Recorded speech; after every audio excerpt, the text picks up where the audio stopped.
ದೇಶದ ಒಂದು ಪ್ರತಿಷ್ಠಿತ ಸಂಸ್ಥೆ, ಸಂವಿಧಾನಿಕ ಸಂಸ್ಥೆ, ಅದರ ಘನತೆ ಗೌರವವನ್ನು ಎತ್ತಿ ಹಿಡಿತಕ್ಕಂಥದ್ದು ಪ್ರತಿಯೊಬ್ಬರ ಕರ್ತವ್ಯ ಮತ್ತು ಜವಾಬ್ದಾರಿ. ಆದರೆ ಒಂದು ವಾರದಿಂದ ನಾನು ಪ್ರತಿಪಕ್ಷದವರ ನಡವಳಿಕೆಯನ್ನು ನೋಡ್ತಾ ಇದ್ದೇನೆ. ಅದರಲ್ಲೂ ವಿಶೇಷವಾಗಿ ಪ್ರತಿಪಕ್ಷದ ನಾಯಕ, ಕಾಂಗ್ರೆಸ್ಸಿನ ನಾಯಕರಾದ ರಾಹುಲ್ ಗಾಂಧಿ ಅವರು ಕೇವಲ ಒಬ್ಬ ಜೋಕರ್ ಥರ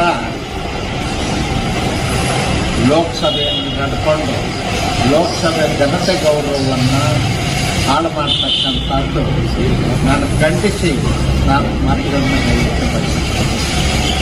ರಾಹುಲ್ ಗಾಂಧಿ ಅವ್ರಿಗೆ ನಾನು ನೆನಪು ಮಾಡಿಕೊಡ್ತೇನೆ.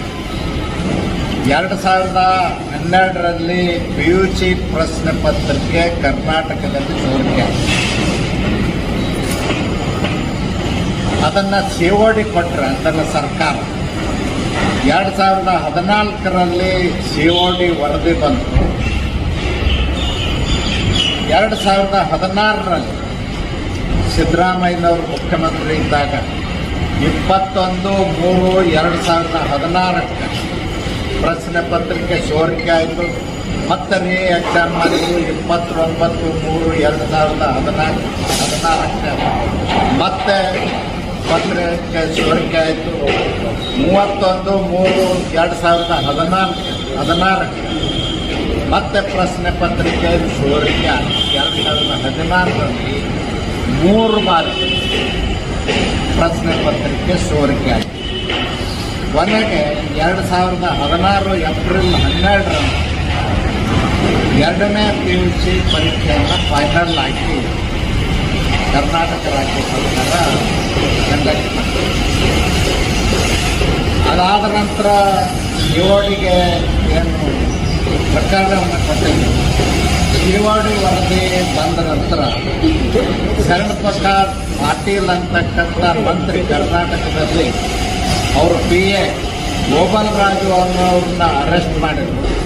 2 ವರ್ಷ 6 ತಿಂಗಳು ಜೈಲಿನಲ್ಲಿ. ಅದರ ಬಗ್ಗೆ ರಾಹುಲ್ ಗಾಂಧಿ ಅವರು ಹೇಳ್ಬೇಕಲ್ಲ, ಕಾಂಗ್ರೆಸ್ ನಾಯಕರು ಹೇಳ್ಬೇಕಲ್ಲ, ಅದರ ಬಗ್ಗೆ ಮಾತಾಡಬೇಕು. 2024ಕ್ಕೆ ಕೋರ್ಟಿಂದ ತೀರ್ಪು ಬಂತು. 24 ತಿಂಗಳ ನಂತರ ಸರ್ಕಾರಿ ಅಧಿಕಾರಿಗಳು ಮತ್ತು ಸರ್ಕಾರ ಸರಿಯಾಗಿ ಸಾಕ್ಷಿ ಹೇಳಿಕೆ ಪಡೆದಿಲ್ಲ, ಕೋರ್ಟಲ್ಲಿ ಸರಿಯಾಗಿ ವಾದ ಮಂಡಿಸಲಿಲ್ಲ. ಹಾಗಾಗಿ ಕೇಸು ಕೋರ್ಟಲ್ಲಿ ಬಿದ್ದೋಯ್ತು. ಆ ಪ್ರಕರಣದಲ್ಲಿ ಶ್ರೀ ಶಿವಕುಮಾರ್ ಅಂತಕ್ಕಂಥ ಕಿಂಗ್ಪಿನ್ ಹೇಳಿದ 13 ವರ್ಷಗಳ ಕಾಲ ನಾನು ಪತ್ರಿಕೆ ಮಾರಾಟ ಮಾಡಿದ್ದೇನೆ ಅಂತ ಹೇಳ್ತಾರೆ. ಕ್ವಶನ್ ಪೇಪರ್ ಮಾರಾಟ ಮಾಡಿದ್ದೇನೆ ಅಂತ 2018-19 ಕಾಂಗ್ರೆಸ್ ಮತ್ತು JDS ಸಮ್ಮಿಶ್ರ ಸರ್ಕಾರ, ಪರಮೇಶ್ವರ್ ಅವರು DCM ಆಗಿದ್ದರು. ಅವರು PA ಆತ್ಮಹತ್ಯೆ ಮಾಡ್ತಾರೆ. ಅದರ ಬಗ್ಗೆ ರಾಹುಲ್ ಗಾಂಧಿ ಅವರು ಮಾತಾಡ್ತಾ ಮೋದಿ ಸರ್ಕಾರ ಈ ಚುನಾವಣೆಗಳು ಈ ನೀಟ್ ಪರೀಕ್ಷೆಯನ್ನು ಜಾರಿಗೆ ತಂದ ಮೇಲೆ ಇವತ್ತು ಖಾಸಗಿ ಮೆಡಿಕಲ್ ಕಾಲೇಜುಗಳವರು ಅವ್ರದ್ದೇ ಯೂನಿವರ್ಸಿಟಿ ಮಾಡಿಕೊಂಡೆ ಅಂತ ಸೀಟ್ಗಳನ್ನು ಮಾರಾಟ ಮಾಡಿಕೊಟ್ಟಿದ್ರು. ಅದಕ್ಕೆ ಕಡಿವಾಣ ಬಿದ್ದಿದೆ.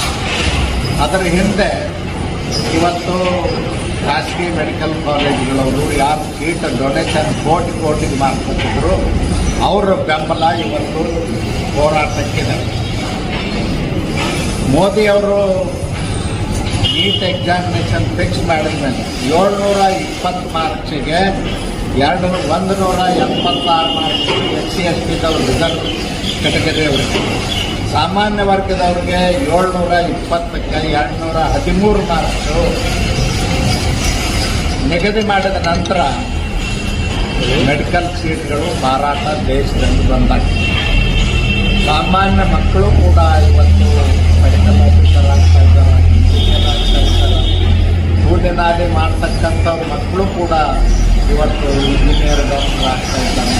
ಇದನ್ನು ಅಪ್ರಿಷಿಯೇಟ್ ಮಾಡಬೇಕಾಗಿತ್ತು. ಸರ್ಕಾರ ಎಲ್ಲಾದರೂ ಎಡಿಬಿಟ್ರೆ ಅದನ್ನು ಸರಿಯಾಗಿ ರಾಹುಲ್ ಗಾಂಧಿಯವರು ಪ್ರತಿಪಕ್ಷದ ನಾಯಕರಾಗಿ ಲೋಕಸಭೆಯಲ್ಲಿ ಚರ್ಚೆ ಮಾಡಬೇಕು.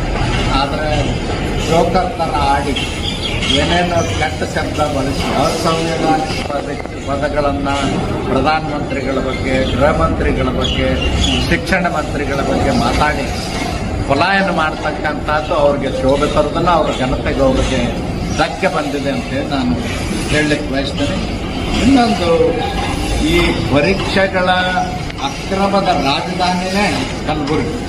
ನಿಮ್ಗೆ ಗೊತ್ತಿರುತ್ತೆ, ಕಲಬುರಗಿಯಲ್ಲಿ R.D. ಪಾಟೀಲ್ ಅನ್ನೋರು ಯಾರು ಮತ್ತು CID ಅಧಿಕಾರಿ IPS ಆಫೀಸರ್ 2 ವರ್ಷ ಜೈಲುವಾಸ ಆದರು. ಇದಕ್ಕೆಲ್ಲ ಖರ್ಗೆ ಅವ್ರ ಉತ್ತರ ಹೇಳ್ಬೇಕಲ್ಲ. ಖರ್ಗೆ ಅವರು ಇದ್ರ ಬಗ್ಗೆ ಮಾತಾಡೋದಲ್ಲ, ಪದೇ ಪದೇ ಪದೇ ಪದೇ ಪದೇ RSS ಬಗ್ಗೆ. RSS ರಾಜಕೀಯ ಪಕ್ಷ ಅಲ್ಲ. ಮೋಹನ್ ಭಾಗವತ್ ರಾಜಕೀಯ ನಾಯಕರು.